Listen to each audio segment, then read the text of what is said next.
Hello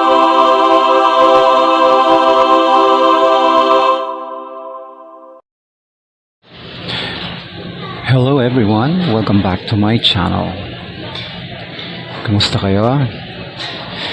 Ngayon may pag-uusapan tayo na napaka-importanting topiko.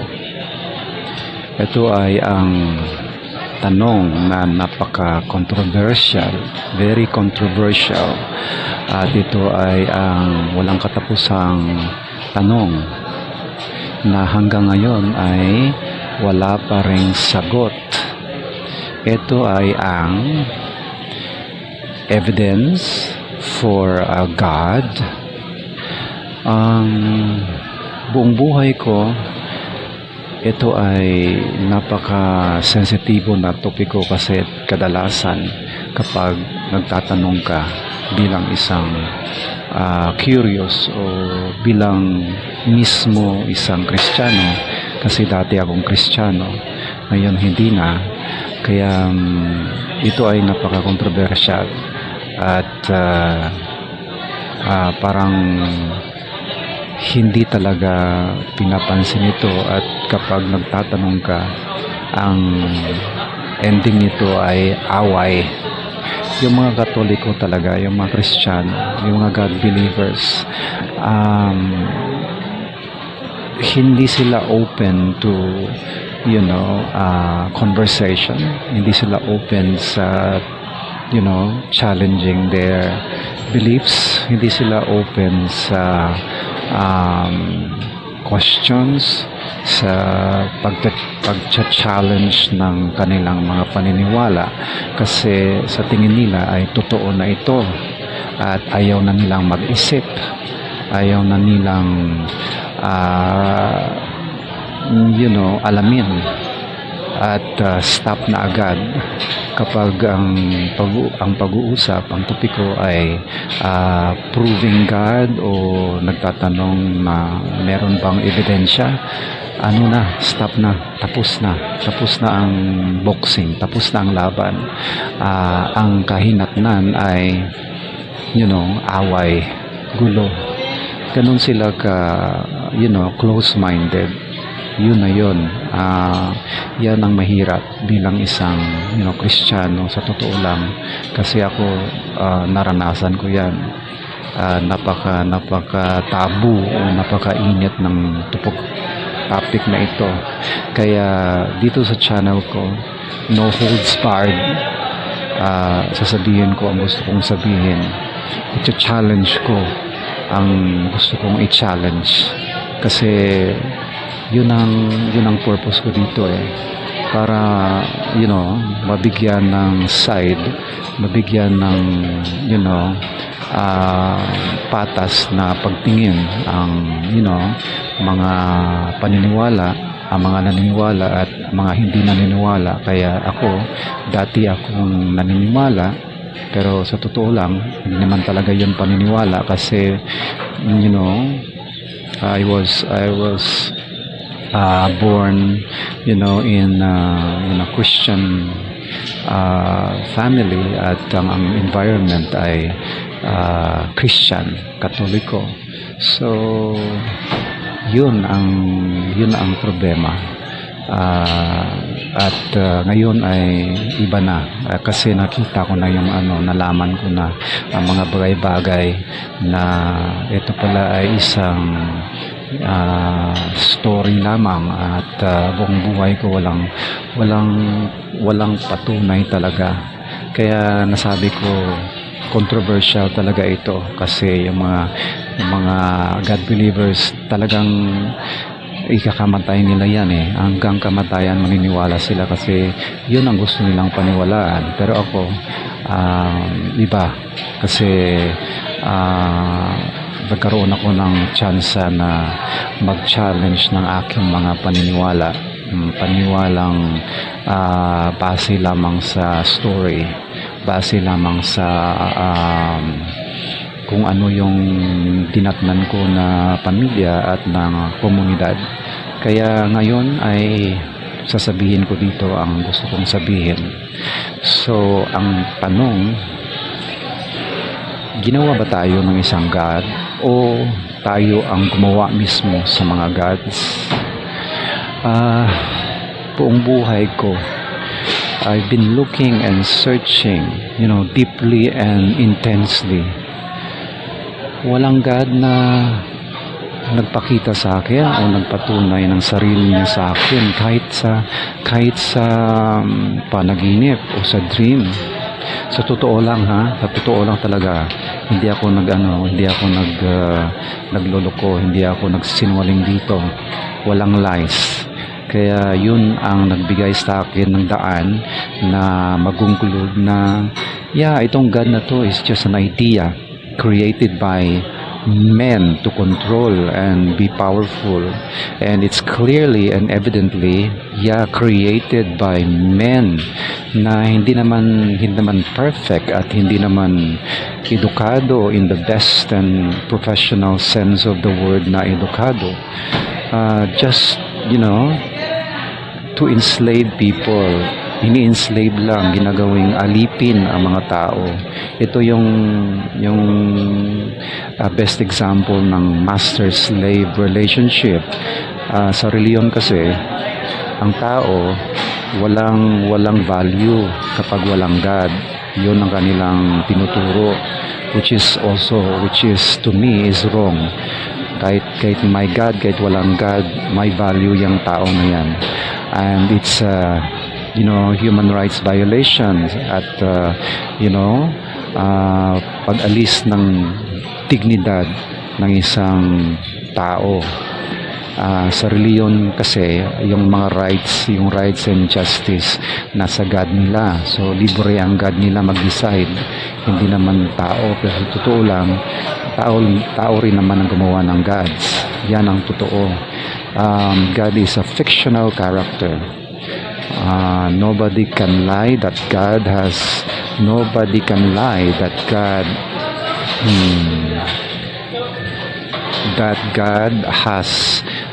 personally proved to anybody, directly, na meron silang direct connection sa God.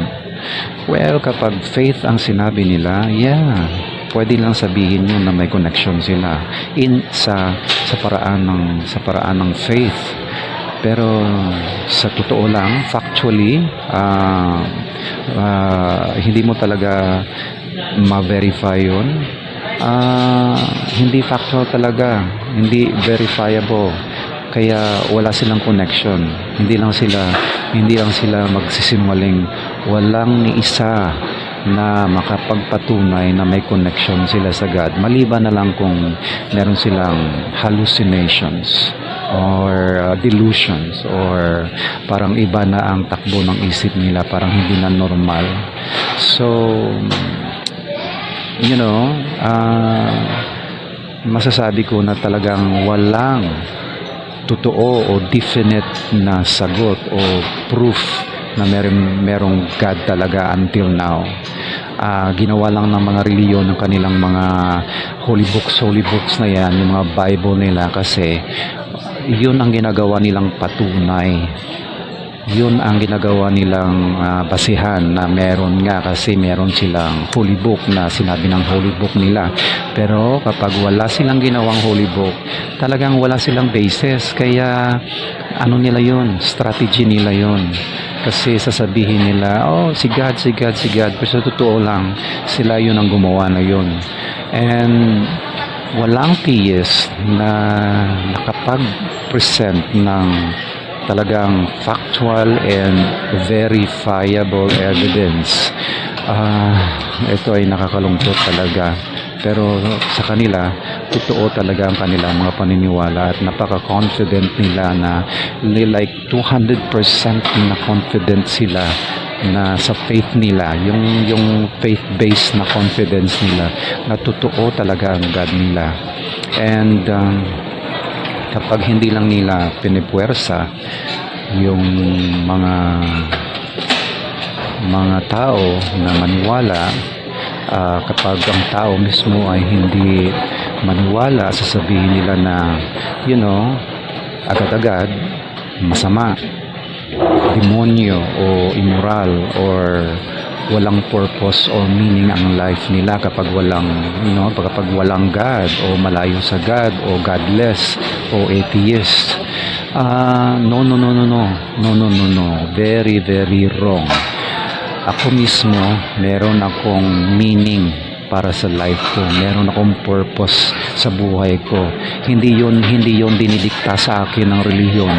And I beg to, disagree. May purpose ang life ko dito at ako mismo ang gumagawa ng purpose ko at nagbibigay ng meaning sa life ko. Walang gods, walang religion na makapagdikta sa akin kung ano ang magiging purpose ko, kung ano magiging meaning ng life ko, kasi talagang hindi yon ang purpose at meaning ng life ko. Hindi ang dinidikta ng reliyon. Ako mismo ang magdidikta ng purpose and meaning sa life ko, hindi ang reliyon o mga theist o mga religious. And going back to the question na sino ba talaga? Kasi yung tao nagtatanong, sino ang gumawa ng mundo at bakit ginawa niya ang mundo? Ito ay napaka-imposibleng masagot hanggang ngayon. Yung mga experts, yung mga fathers, ng simbahan ng relihiyon at mga santos at mga saints at like fathers of the church, mga apologists, hanggang ngayon puro lang naman sila claims, puro sila assumptions, puro sila alibis, excuses. Yun lang talaga ang kanilang ginagawa ang mga apologetics, yung mga logic daw, ang mga ganyan. No, ang pinaka the best na proof ng God ay God mismo, hindi sila. Dapat ang God mismo mag-prove ng sarili niya. Itong mga taong na to, sila lang yung nagdedepensa ng God nila, pero walang God na nagpapakita at nag-prove ng sarili niya. At talagang panluloko. Marami ng taong namatay, marami ng hundreds of years, thousands, centuries na walang God na nagpakita dito sa mundo, nag-prove ng kanyang sarili, maliban na lang sa sa story sa Bible na sinasabi nila, kasi circular palagi ang ginagamit nila na totoo ang God kasi ang Bible nagsabi at sinabi ng Bible, so totoo ang God, totoo ang Bible, ganun. Circular argument lang talaga. At kung hindi masagot ay God talaga. Yun ang kanilang easy answer, immediate, instant, magic. Yun ang gusto nila, magic, imagination, fantasy. People believe in God, based from a story, pero how true is this story? Hindi naman pinag-isipan ng mga tao, kasi talagang yun, sabi nila, kapag wala yun, paano na lang? Kapag hindi totoo yun, paano na lang? Yun ang kanilang line of thinking. Ano na lang mangyayari kapag wala? Useless. So ayaw nila, gusto nila yun kasi parang laruan yun sa kanila, parang inspiration kumbaga, kaya doon sila nagkakaroon ng inspiration. So be it, pero sa totoo lang hindi naman talaga totoo yun at walang nakapagpatunay hanggang ngayon na merong God. Feeling lang kumbaga, confidence lang yun, inspiration kumbaga, toy, laruan yun. So, yun, pinipilit nila na God ang nag-create at merong purpose ang God. Kaya ganun, bla bla bla. So, ang tanong ngayon, nandun ba kayo nung time na ginawa niya ang universe, ang solar system? Marami pa kasing mga universes, pero dito tayo sa solar system na nandito ang Earth. Billions and billions of years, bago ginawa itong universe na to. Andun ba kayo? Paano nyo napatunayan na totoo na nag-create ang isang God? At sino yun? God ng mga Christians? Ang dami naman mga gods, thousands of gods. Sinong gumawa? totoo ang God nyo kasi sinabi sa libro nyo, ganun pa rin yun, circular argument, walang katapusan yun. Yun, ang after ko dito yung ebidensya, yung totoong ebidensya, factual, verifiable, pwede matest, pwede kahit balik tarin mo, kahit sa anong paraan makakam up ka ng same result. Hindi yung paiba-iba, hindi yung confusing na mga sagot. Dapat consistent, dapat klaro, dapat testable. Pwede siya matest in any way possible at ang magiging result ganun pa rin, walang nagbabago. Kaya ganun. Wala ni isa na naka-witness ng creation. Never. Wala talaga. Yun. So, sinabi ko kanina, kung sino man ang makapagpatunay na mga God, yung mismong God na sinasabi ng mga religious. Okay? Dapat meron kayong talagang matinding basis o ground na totoo yung God nyo, i-prove nyo. Yung mga atheists, wala silang burden of proof na mag-prove sa God nyo. Kayo mismo. Hindi namin sinasabi na walang God. Ang posisyon ng majority ng mga atheists kagaya ko, hindi ako naniniwala kasi wala akong basis, walang matinding pruweba na maka-convince sa akin na totoo yung claim ninyo na merong God. Yun na yun. So, prove nyo muna sa standards ng mga atheists, hindi sa standard ninyo. Yung standard namin ang dapat nyo i-satisfy, hindi yung standard nyo. Okay? Ang standard namin, ganun, factual, verifiable, testable, yun. At kayo talaga lang yan, mga priest, mga religious, mga pastors, yung mga leader ng simbahan, mga apologists, puro lang yan sila bla bla bla bla bla bla, puro lang yan sila mga claims, mga alibis, mga assertions. Yun, wala pa rin silang wala pa rin silang patunay hanggang ngayon. Yung mga atheists, walang burden of proof. Wala kaming dapat patunayan sa inyo na walang God. Kayo ang nagsasabi na merong God, kaya nasa inyo talaga yan na mag-prove ng God nyo, hindi sa amin. Huwag nyo kaming tanungin na i-prove muna namin na walang God. Kayo muna mag-prove na may God. Hindi nyo pa nga na-prove yung God ninyo, tapos kami pa ma-prove na walang God. Edi tinanggap na namin ang inyong claim na merong God kasi pinaprove. Paano namin i-prove yung wala? Paano namin i-prove ang wala pa ma-prove? Ano ba kayo, baliwan lang? Huwag tayong maglokohan dito. Kayo ang nag-claim na may God, kaya kayo ang mag-prove na may God. How can we test and prove your God? And how can you know that your God is true? Base pa rin sa Bible nyo, that's not evidence. Hindi yun evidence. Wala yun. Hindi yun tinatanggap ng mga atheists. Hindi ko matatanggap yan. Dapat independent. Dapat hindi kayo ang gumagawa ng evidence. Dapat yung mga third party or yung mga independent-minded ang mag-test sa inyo. Hindi yung kayo ang mag-prove ng sarili nyo. No. Hindi yun. Kasi yung standard of evidence namin mataas.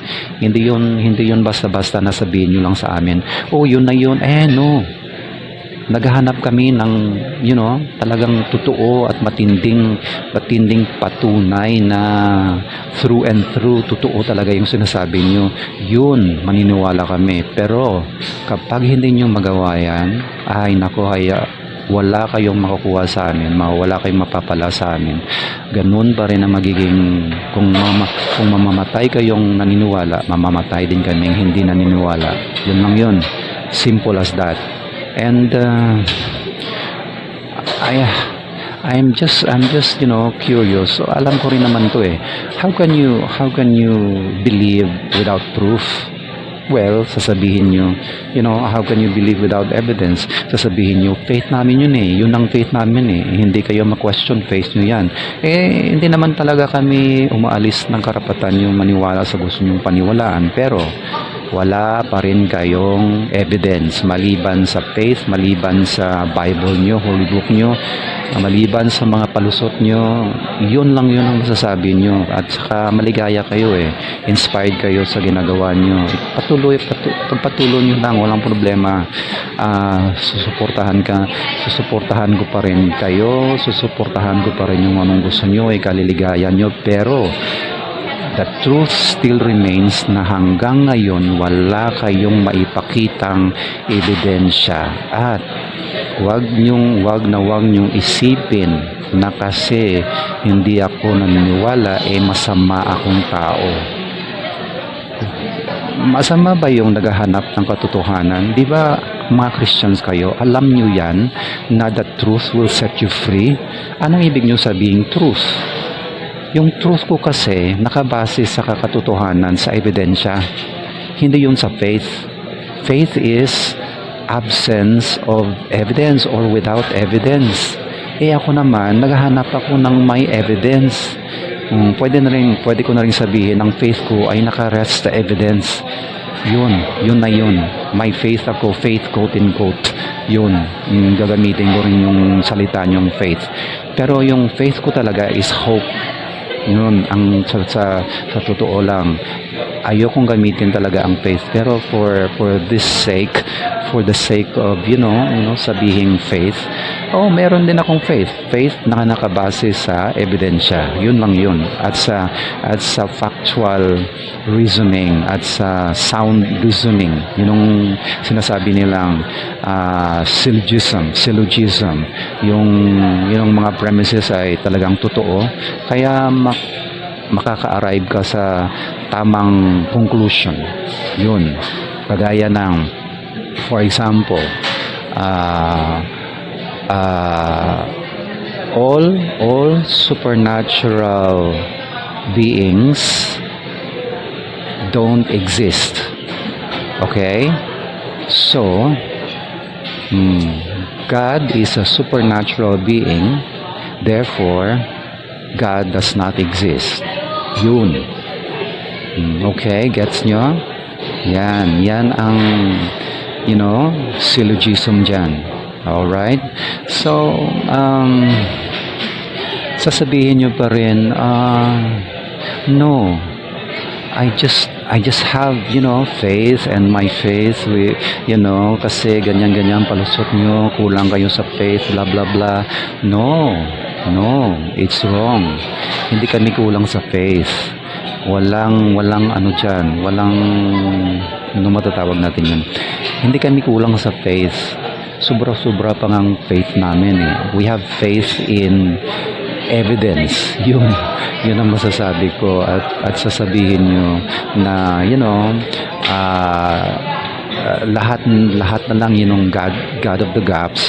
So kasi hindi masagot ng science, so God na agad. And sasabihin nyo yung gaya ng sinasabi nyong creation idea ninyo na creator, may nag-create, na ginamit yung sample na classic example, yung watchmaker, that's a creator thing, quote in quote, na lahat may nag-create. So watchmaker, so ang watch ay ang nag-create ay tao. So ang world, God nag-create, ang universe, God nag-create. Paano yun? Paano? Walang ebidensya, mali na mali na analogy. Kasi yung watch, talagang alam natin na ang tao mismo ang gumawa ng watch. Sigurado tayo sa tao na yan. Pero yung sabihin mo, the universe was created by God, wala tayong klarong modelo o example na ng God. Itong God na to napaka matindi, napakahirap intindihin ng definition ng God na to. Hindi talaga to ma-define, at napaka complicated yung definition ng God na yan. So hindi talaga maasahan itong creator thing na to, yung mga God of the gaps na to, yung mga watchmaker, blah blah blah, kasi puro lang naman to mental acrobatics at wala namang ebidensya. Kaya sasabihin ko uli, ang ebidensya ng God ay God mismo. Kaya to see is to believe. Huwag niyong ismulin itong expression na to say is to believe. Talagang sa ganitong katinding claim na may God, dapat ito ay nag-a-apply. To see is to believe. Ito ang pinaka-standard. At mismo itong God na to ang siyang mag-prove ng sarili niya. Walang taong makapag-prove. Hindi ka panipaniwala ang tao dito. At hindi ako maniniwala sa tao mismo na nagsasabi sa akin. Kasi ilang taon lang ang buhay ng tao, paano niya malalaman yun? Wala rin naman siya sa, kung sasabihin nating may creation, hindi naman siya nakapag-witness. Paano niya ma-prove na may God? Claim lang yun. Walang yun. Mental acrobatics lang yan. They don't prove any God. They cannot prove any God or the powerful God. No. Yun ang masasabi ko. Kaya don't waste your time believing and proving the existence of a mere idea or story which just was forced down our throats. And it's just useless. We cannot prove that. Again, don't waste your time believing and proving the existence of a mere idea or story. Focus on surviving now. After, life is also an idea. Life is now. It's more useful, more beautiful, more meaningful, more important. Do what is good now. Do what must be done now for the welfare of your fellow men, family, friends, society. Let gods prove themselves, not you, not me. We are not a force. We are not obliged to prove them. We are not gods. We cannot see God. According to the some definitions, God cannot be seen.